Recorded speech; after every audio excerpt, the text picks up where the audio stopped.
ప్రభునందు ప్రియమైన దేవుని సంగమా, ప్రియా యూట్యూబ్ కుటుంబ సభ్యులైన వారందరికీ ప్రభువైన యేసుక్రీస్తు నామములో హృదయపూర్వకమైన వందనాలు చెల్లిస్తూ ఉన్నా. ఇలా మరి దేవుని మహాకృపను బట్టి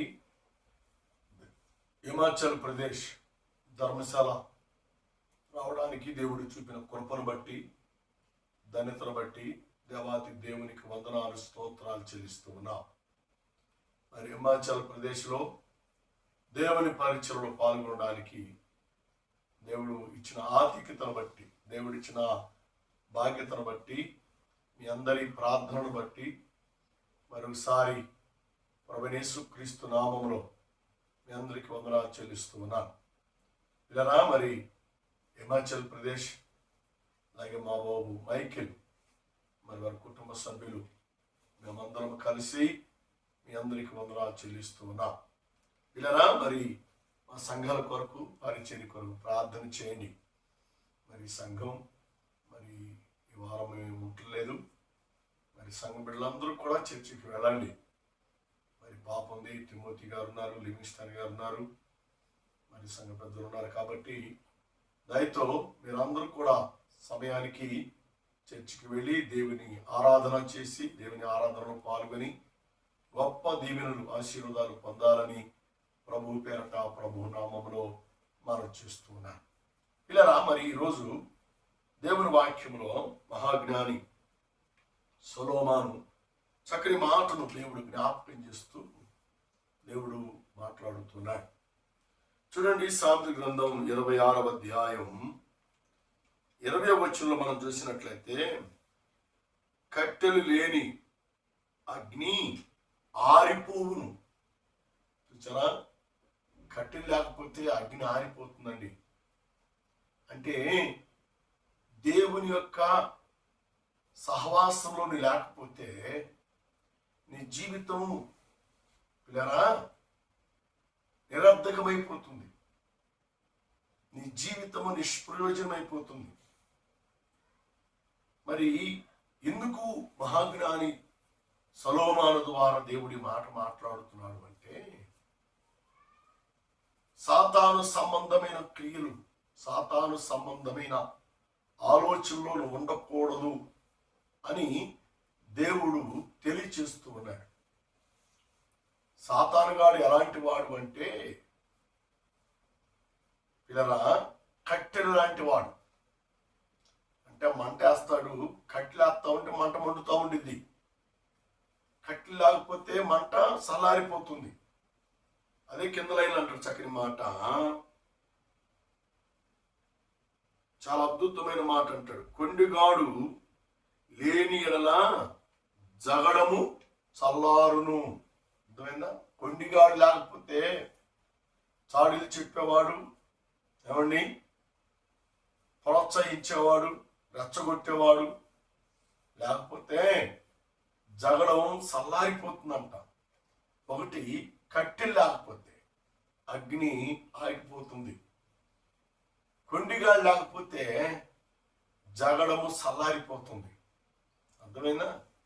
ఈ రెండు అనుభవాలు దేనిని సూచిస్తున్నాయంటే, దేవుని సహవాసం లేని వారికి సూచనగా ఉండే పిల్లల, దేవుని సంఘ సహవాసములు లేని వారిని పోల్చి మహాజ్ఞాని సొలొమోను మాట్లాడుతున్నాడు. ఏమంటే ప్రార్థన లేకపోతే, విశ్వాసం లేకపోతే, దేవుని సహవాసం లేకపోతే ఏమవుతుందంట? ఏమండి నీ జీవితము నిష్ప్రయోజనమైపోతుంది. అర్థమైందా? కాబట్టి దేవుని సహవాసమును కలిగి ఉంటే శరీర సంబంధమైన, లోక సంబంధమైన ఏమండి నీ జీవితము దేవుడు సరి చేస్తాడు, బాగు చేస్తాడు. క్రోధము, కక్ష, మదమాశ్చర్యములు ఇవన్నీ నీలో నుండి దేవుడు తొలగించి వేస్తాడు. అర్థమైందా? ఇలా పాప సంబంధమైన వ్యక్తి అగ్ని రాజేసేవాడుగా ఉంటాడు. పగలను పెంచేవాడిగా ఉంటాడు, దేశాన్ని పెంచేవాడిగా ఉంటాడు, కార్పణ్యాన్ని పెంచేవాడిగా ఉంటాడు. ప్రియ సహోదరి సహోదరుడా, పరిశుద్ధాత్మ దేవుడినితో మాట్లాడుతున్నాడు. కట్టెలు లేకపోతే అగ్ని చల్లారిపోతుంది. ఎంత గొప్ప మంచి అనుభవం అండి ఇది. ఎంత ఆత్మీయ జీవితాన్ని దేవుడు మనకు అర్థమైన రీతిలో మాట్లాడుతున్నాడు. మా బాబు, లోకస్తులు, శరీర సంబంధమైన వ్యక్తులు నీలో కలవకపోతే అగ్ని ఆరిపోతుంది. అర్థమైనా? సాతాను సంబంధమైన వ్యక్తులు నీలో కలిసి ఉంటే నీకు లోక సంబంధమైన బలం పెరిగి తిరుగుబాటు చేస్తాం. అగ్ని వలె మండిపోయి ఇతరులను కాల్చివేయడానికి, ఇతరులను ఇలా పాడు చేయడానికి నువ్వు ప్రయత్నం చేస్తావు. అలా ఉండకూడదు అని దేవుని వాక్యము ద్వారా దేవుడు మనకు జ్ఞాపకం చేస్తూ ఉన్నాడు. దేవుని నామానికి మహిమ ఘనత కలుగును గాక. కాబట్టి నా ప్రియ దేవుని సంగమా, నా ప్రియ దేవుని బిడ్డలారా, కట్టెలు లేకపోతే అగ్ని చల్లారినట్లుగా, కొండిగాడు లేకపోతే జగడము చల్లారినట్లుగా నీ జీవితంలో కొండిగాడైనటువంటి సాతానుగాడు, కట్టెలు లేని అనుభవం అనగా శరీర సంబంధమైనటువంటి దురాసనాలు, శరీర సంబంధమైనటువంటి పాప సంబంధమైన క్రియలు, శరీర సంబంధమైన ఆచార సంబంధమైన క్రియలు నీలో లేకపోతే నువ్వు చల్లారిపోతావు. నీ మనసు మారింది, నీ బ్రతుకు మార్చబడింది, నీ క్రియలు మార్చబడతాయి, నీ తలంపులు మార్చబడతాయి, నీ ఉద్దేశాలు మార్చబడతాయి. నువ్వు దేవుని ఆత్మ సంబంధమైన జీవితంలో నువ్వు జీవించే వ్యక్తిగా దేవుడు నిన్ను మరుస్తాడు అని దేవుని వాక్యము ద్వారా దేవుడు మనకు జ్ఞాపకం చేస్తున్నాడు. దేవుని నామానికి మహిమ ఘనత కలుగును గాక. హల్లెలూయా. పిల్లరా, దైవ గ్రంథంలో మనం గమనం చేస్తే, దేవుని వాక్య ప్రకారం మనం చూస్తే, పిల్లరా, కట్టెలు లేకపోతే అగ్ని ఆరినట్లుగా, మంట చల్లారినట్లుగా, పిల్లరా, లోక సంబంధమైన వ్యక్తులు, లోక సంబంధమైన ఆచారం నీలో లేకపోతే నువ్వు కూడా ఆత్మీయతలో, భక్తిలో మారటానికి అవకాశం ఉంటుంది. దేవుని సన్నిధికి రావడానికి అవకాశం దేవునికి ఇస్తాడు. సంఘ సహవాసంలోనికి, సంఘ సభ్యత్వంలోనికి, సంఘ ఐక్యతలోనికి దేవుడు నిన్ను తీసుకువస్తాడు అని దేవుని వాక్యము ద్వారా దేవుడు మనకు జ్ఞాపకం చేస్తున్నాడు. చిన్న దృష్టాంతాన్ని నేను జ్ఞాపకం చేస్తాను. ఒక మనుషునికి ఇద్దరు కుమారులు ఉన్నారు. పెద్దవాడు తండ్రి మాట వింటూ అన్ని పనులు చేస్తున్నాడు. చిన్నవాడు కట్టెలు వేసినటువంటి అగ్ని మండుతున్నట్లుగా తండ్రి మీదకు తిరుగుబాటు చేశాడు. తండ్రి మీదకు తిరుగుబాటు చేసి నోటికి వచ్చినట్లుగా తండ్రిని దుఃఖపరిచే విధంగా మాట్లాడాడు. అంటే అగ్ని మండుతున్నట్లుగా మండిపోయాడు. రక్తోలముగా కోప ఉద్రేకుడై మండుతున్నటువంటి జ్వాలల వలె తన మంటల ద్వారా తండ్రికి నొప్పి కలిగించాడు. తండ్రి వాడిని అర్థం చేసుకొని, వీడుంటే వీడు కోపాగ్ని నేను కాలిపోతాను అనుకున్నాడు. కుమారుని పిలిచి, బాబు, ఇదిగో నీ ఆస్తి, ఇదిగో నీ డబ్బు, ఇదిగో నీ బంగారం తీసుకొని వెళ్ళిపోమని తన ఆస్తి అంతా పంచిచ్చేసాడు. అదంతా కూడగట్టుకున్నాడు. ఇలా వ్యాపారం చేయడానికి దూర ప్రాంతానికి వెళ్ళిపోయాడు. డబ్బు అనే కట్టెలున్నప్పుడు మండుతుంది, ఆస్తి అనే ఆధారం ఉన్నప్పుడు రగిలిపోతా ఉన్నాడు. ఆ మంట చల్లారలేదు, అంత అయిపోయింది. మంట చల్లారింది. పిల్లరా, కట్టెలు అయిపోయినాయి, మంట ఆగిపోయింది. ఇప్పుడు మంట చల్లారిన తర్వాత మనసులో ఆలోచన చేస్తున్నాడు, అయ్యో, నా తండ్రి ఎంట ఎంతో మంది పనివారు ఉన్నారు, వారందరికీ సమృద్ధి ఆహారం దొరుకుతుంది, ఇప్పుడు నేను నా తండ్రికి నేను కుమారుడుగా కాదు, కానీ కూలివానిగా నేను వెళ్ళాలనుకుని అగ్ని చల్లారిన తర్వాత తిరిగి తండ్రి వద్దకు వస్తున్నాడు. అగ్ని ఉన్నంత కాలం, మండుతున్నంత కాలం, హోదా చూసుకున్నంత కాలం, డబ్బులు చూసుకున్నంత కాలం, ఆస్తిని చూసుకున్నంత కాలం, అహంకారం, ఖండబలం, మందిబలం, మార్బలాన్ని చూసుకొని కట్టెలు వేస్తున్నాడు. మంటలు మండుతూ ఉన్నాయి, రగిలిపోతూ ఉన్నాడు. తనకంతా పోయిన తర్వాత మంట చల్లారింది. తండ్రి దగ్గరికి ఇప్పుడు కుమారుడుగా కాదంట, కూలివానిగా వస్తున్నాడంట. ఎంత మార్పు అండి! కానీ తండ్రి మాత్రం అతని కూలివానిగా చూడలేదు, కానీ కుమారుడిగానే చూచాడు. సహోదరి, సహోదరా, నువ్వెలాంటి గర్విష్ఠుగా ఉన్నా, నువ్వెంత తిరుగుబాటు దేవుని సహవాసమే చేసినా, సంఘం మీద చేసినా, సేవకుని మీద చేసినా, దేవుడు నిన్ను క్షమించడానికి సిద్ధ మనసు కలిగిన దేవుడుగా ఉన్నట్లుగా దేవుని వాక్యము ద్వారా దేవుడు మనకు జ్ఞాపకం చేస్తున్నాడు.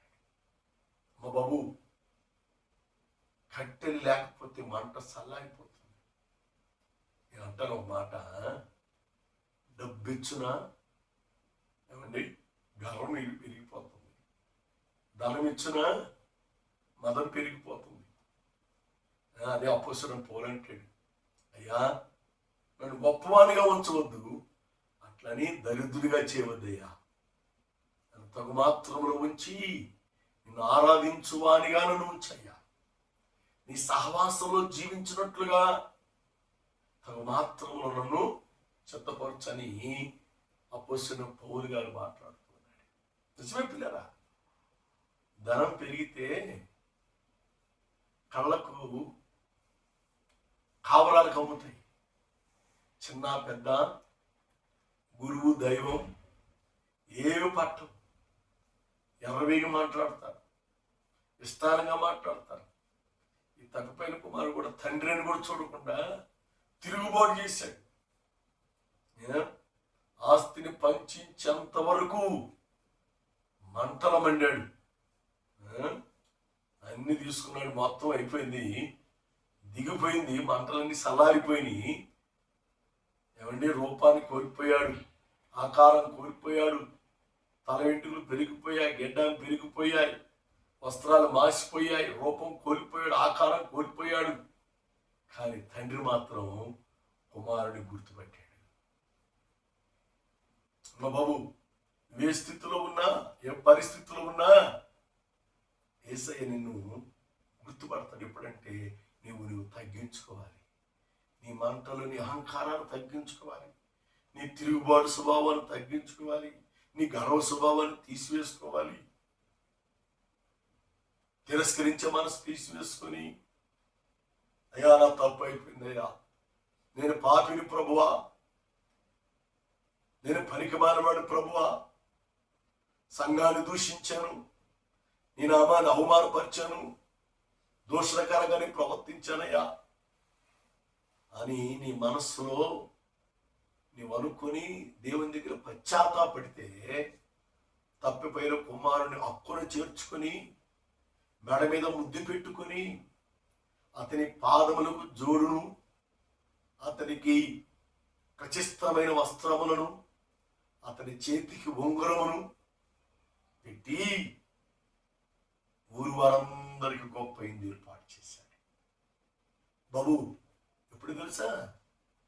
మంట చల్లారినప్పుడు, నీ గర్వం నీలో నిండిపోయినప్పుడు, నీ తిరుగుబాటు స్వభావం నీలో పోయినప్పుడు, నువ్వు చల్లారినప్పుడు తండ్రిని దేవుడు నాకుని జరుచుకుంటాడు. నీ జీవితంలో గొప్ప ఆశీర్వాదాలు ఇవ్వడానికి దేవుడు ఇష్టపడతాడు అని దేవుడు వాక్యం ద్వారా మనతో మాట్లాడుతున్నాడు. రెండో మాట అంటే చక్కని మాట, కొండిగాడి లేకపోతే లేని ఎడలా ఏమవుతుందంట? జగడము చల్లారుతుంది. కొండిగాడి లేకపోతే జగడము చల్లారుతుంది. ఎంత గొప్ప అనుభవం అండి! ఈ రోజున నీ భక్తిని పాడు చేయాలని, నీ ప్రార్థన జీవితాన్ని పాడు చేయాలని, నీ భక్తిలో నీ విశ్వాసంలో స్థిరంగా ఉంటే సాతాను చూడలేక ఊర్చుకోలేక ఏమండి సంఘంలోనూ కుటుంబంలోనూ ఎవరో ఒకరిని నీ మీద జగడానికి రేపుతూ ఉంటాడు. జగడానికి రేపి దేవుని నుండి దూరం చేయడానికి ప్రయాణం చేస్తాడు. కానీ జగడం అనే వ్యక్తి నీలో లేకపోతే, ఆ మనసు నీకు రాకపోతే దేవుడు నీ జీవితమును నిమ్మలముగా ఉంచుతాడు. నీ జీవితమును ప్రశాంతంగా ఉంచుతాడు. నీ జీవితంలో దేవుడు గొప్ప కార్యాలు దేవుడు చేస్తాడు అని దేవుని వాక్యము ద్వారా దేవుడు నీకు జ్ఞాపకం చేస్తున్నాడు. సహోదరా, సహోదరి, జగడము సల్లారాలి అంటే కొండిగాడు అక్కడ ఉండకూడదు. అర్థమైనా? సాడీలు చెప్పేవారు ఉండకూడదు, పితులు చెప్పేవారు ఉండకూడదు, ఎక్కడ మాట అక్కడ చెప్పేవారు ఉండకూడదు, అక్కడ మాట ఇక్కడికి మోసుకొచ్చేవాళ్ళు ఉండకూడదు. అలాంటి వారి సహవాసం చేయకూడదు. అలాంటి సహవాసంలో నీవు నడవకూడదు. అలాంటి వారిని నువ్వు సాంగత్యం చేయకూడదు.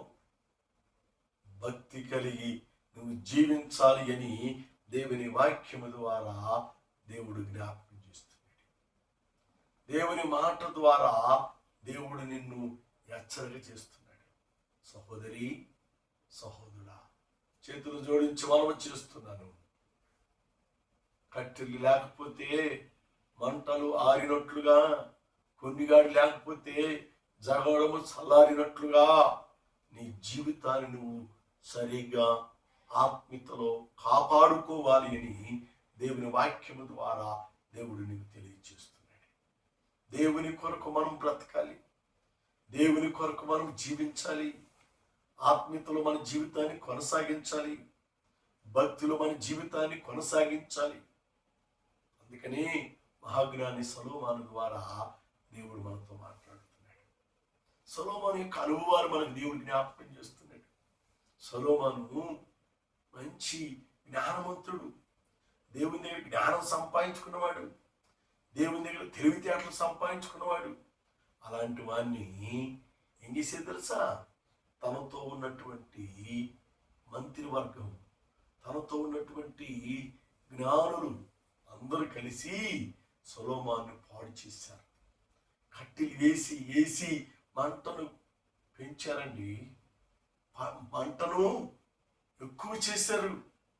అందుకని సొలొమోను గుణపాఠముగా, అయ్యా బాబు, ఆ స్థితిలో నేను పతనమైపోయాను, ఆ స్థితిలో నేను పడిపోయాను, అలాంటి స్థితిలో నేను ఆత్మీయతను కోల్పోయాను, అలాంటి వారిగా మీరు ఉండొద్దు, అలాంటి జీవితం మీరు జీవించొద్దు అని ఈ వచనము ద్వారా నీతో దేవుడు మాట్లాడుతున్నాడు. నిన్ను హెచ్చరిక చేస్తా ఉన్నాడు. సొలొమోను గారి చుట్టూ అందరూ చేరి కొండెములు చెప్తున్నారు. అందుకని ప్రసంగిలు అంటాడు, భూమి మీద సూర్యుని కింద ఉన్నదంతయు వ్యర్థము వ్యర్థము వ్యర్థము అంటాడు. కారణం ఏంటంటే కట్టెలు మంటలను పెంచుతున్నాయి. కొండిగాళ్ళు ఏం చేస్తాం, జగడాన్ని పెంచుతున్నారు. భయంకరమైన పరిస్థితి అనుభవాలను సొలొమోను మహాజ్ఞాని చూచాడు. బాబు, ఆత్మ సంబంధమైనటువంటి అనుభవం ద్వారా సొలొమోను గారి ద్వారా దేవుడు మనతో మాట్లాడుతున్నాడు. మనం ఎలా ఉన్నాం? ప్రార్థన చేస్తున్నాం కానీ కొండిగాడి మాటలు వింటున్నామా? ప్రార్థనకు వెళుతున్నాం కానీ కట్టెలేస్తే మంటలు పెరిగినట్లుగా కక్షలు కార్పణ్యాలు పెంచుకుంటున్నారా? తోటి విశ్వాసి పడదండి. తోటి విశ్వాసి ఎదురొస్తే తోటి విశ్వాసి వందనాలు చెప్పదండి. తోటి విశ్వాసి కష్టం అంటే తోటి విశ్వాసి కొరకు ప్రార్థన చేయదండి. తోటి విశ్వాసికి శోధన శ్రమలు వస్తే వారి కొరకు ఉపవాసం అండి ప్రార్థన చేసే అనుభవాలు ఈ దినాల్లో సంఘాల్లో కనపట్లేదండి. కారణం ఏంటంటే కక్షలు, కార్పణ్యాలు. మళ్ళా ఒకే బలలో చేస్తున్నారు, ఒకే రొట్టెని తింటున్నారు, ఒకే పాత్రలో పానం చేస్తున్నారు, కానీ మంటలు చల్లారట్లేదు, జగడము చల్లారట్లేదు. ఎంత భయంకరం! అలాంటి జీవితమును జీవిస్తే పరలోక రాజ్యమునకు నువ్వు వారసురాలవు కావని దేవుని వాక్యము దేవుడు మనకు జ్ఞాపకం చేస్తున్నాడు. కాబట్టి పిల్లల్ని ముగించిపోతున్నాను, చేతులు జోడించి మనం చేస్తున్నాను. మనం పవిత్రులుగా పరిశుద్ధులముగా మనం ఉండాలి అంటే కట్టెలు లేనట్టు మంట సల్లారినటువంటి అనుభవాన్ని కలిగి ఉండాలి. దేవుని యొక్క కుమారుడుగా, దేవుని యొక్క కుమార్తెగా నీవు దేవుని దగ్గర కనపరుచుకోవాలి అంటే కొండెములు చెప్పేవారము కాకుండా జగడములు సల్లార్చువారముగా మనం ఉంటే దేవుని యొక్క కార్యముల చేత మనం తృప్తిపరచబడతాం. దేవుని కార్యముల చేత మనము బలపరచబడతాం. దేవుని కార్యముల చేత మనం ఆశీర్వాదములు పొందుకునే వారముగా మనం ఉంటాము అని దేవుని వాక్యము దేవుడు మనకు జ్ఞాపకం చేస్తున్నాడు. కాబట్టి పిల్లల ప్రభు నామములో చేతులు జోడించి మనం చేస్తున్నాడు. మనల్ని మనము దేవుని దగ్గర పరిశుద్ధత పవిత్రతను కలిగి మనము జీవించినప్పుడు దేవునికి ఇష్టమైన కుమారుడు తప్పిపోయాడు, తిరిగి వచ్చాడు, బుద్ధి తెచ్చుకున్నాడు. దేవుడు తండ్రి ఇంట చేర్చుకున్నాడు. అతనికి సమాధాన స్వార్థ సంబంధమైన జోడును అతనికి ఇచ్చాడు. అతడు శరీరమును తన యొక్క ఆత్మను పరిశుద్ధ రూపములో చూచు నిమిత్తమై ప్రశస్తమైన శ్రేష్టమైన వస్త్రమును అతనికి ధరింపు చేశాడు. ఇతడు మామూలు వ్యక్తి అయినటువంటి కుమారుడు కాదు, రాజ సంబంధమైన రాజరికమైనటువంటి గుర్తుగా అతని చేతికి ఉంగరమును తొలగించాడు. ఎంత గొప్ప ఆధిక్యతను తప్పిపోయి మంటల చేత కాల్చబడిపోయి మంటలలో ఆహుతైపోయినటువంటి కుమారుడు తిరిగి వచ్చిన తర్వాత, చల్లారిపోయిన తర్వాత, బుద్ధి తెచ్చుకున్న తర్వాత ఎంత ఘనతను ఆ కుమారుడికి తండ్రి ఇచ్చాడు. అలాగే సహోదరుడా, సహోదరి, బాప్తిసం తీసుకున్నావా? అయినా సంఘంలో నుండి తప్పిపోయావా? మాటల ద్వారా తప్పిపోయావా? క్రియల ద్వారా తప్పిపోయావా? ప్రవర్తన ద్వారా తప్పిపోయావా? మంటలకు ఆహుతి అయిపోయావా? ఇప్పుడైనా బుద్ధి తెచ్చుకో. ఇప్పుడైనా ఆత్మ సంబంధంగా మేలుకొలుకో. నీ జీవితాన్ని దిద్దుబాటు చేసుకోవడానికి తండ్రి ఇంటికి రా అంటే సంఘానికి రా, సంఘ సహవాసము మళ్ళా రా, సేవకుని దగ్గరికి కనబడు, సేవకునికి లోబడు. తండ్రి తప్పిపోయిన కుమారుని ఎలాగ మెడ మీద ముద్దు పెట్టుకున్నాడో ఆత్మీయ తండ్రి కూడా నిన్ను ముద్దు పెట్టుకుంటాడు, సంఘంలో కలుపుతాడు, సువార్త సంబంధమైన జోడిస్తాడు. సంఘంలో ఒక ప్రత్యేకమైన వ్యక్తిగా ప్రశస్తమైన వస్త్రాన్ని దేవుడు నీకు ఇస్తాడు, తండ్రి నీకు ఇస్తాడు. సంఘంలో ఆత్మీయ స్థితిలో నీవు ముద్రించబడినట్లుగా బంగారపు ఉంగరమును రాజరికానికి, అధికారమునకు, ఇతరుడు మళ్ళా తిరిగి కుటుంబ సభ్యుడి ఆత్మీయ కుటుంబంలో వ్యక్తి అని తెలియపరచు నిమిత్తముగా నీ చేతికి ఉంగరమును పెడతాడు. అవి కలిగి ఉండడానికి ఇష్టపడుతున్నావా? అట్లయితే యేసయ్య దగ్గరికి రా. యేసు క్రీస్తు వారితో నీ జీవితాన్ని, నీ బ్రతుకును సమర్పణ చేయి. యేసయ్య నిన్ను బహుగా ఆశీర్వదిస్తాడు. యేసయ్య నిన్ను బహుగా దీవిస్తాడు. నీ స్థితిగతులన్నీ దేవుడు మార్చివేస్తాడు. నీ పరిస్థితులన్నీ దేవుడు మార్చివేస్తాడు. బాబు, అన్నీ మార్చబడాలి అంటే నీవు దేవునికి లోబడి జీవించాలి, దేవుని దగ్గర తగ్గించుకోవాలి. అలాంటి అనుభవం కలిగి ఉండాలని మహాజ్ఞాని చేత దేవుడు మాట్లాడుతున్నాడు. కట్టెలు లేకపోతే మంట సల్లారిపోతుంది, కొండిగాడి లేకపోతే జగడము సల్లారిపోతుంది. ఎంత గొప్ప అనుభవం మహాజ్ఞాని సొలొమోను ద్వారా దేవునితో మాట్లాడుతున్నాడు. దేవుడిని హెచ్చరిక చేస్తూ ఉన్నాడు. ఆలోచించేయి, ఆలోచించాలని ప్రభు పేరట, ప్రభు నామములో మనవి చేస్తూ దేవుడి నీతో మాట్లాడుతున్న మాటలను గ్రహించి, గుర్తించి, లోబడి దేవుని చిత్తానికి భయపడి జీవించాలని ప్రభు పేరట, ప్రభు నామములో మనవి చేస్తున్నాను. ప్రార్థన చేద్దాం. కృపామయుడ, ప్రేమగల మా తండ్రి, ఇంతవరకు నీ వాక్యం ద్వారా, ఈ మాటల ద్వారా మీరు మాతో మాట్లాడారు. అందుకే నీకు వందనాలు. ఎంతమంది వాక్యాన్ని నీరు కట్టండి, ఫలింపదాయించండి. వాక్యానుసారం నడిచినట్లుగా జీవించినట్లుగా మీ కృప చేత మీరు మరుగుపరిచి ఆధారపరచండి.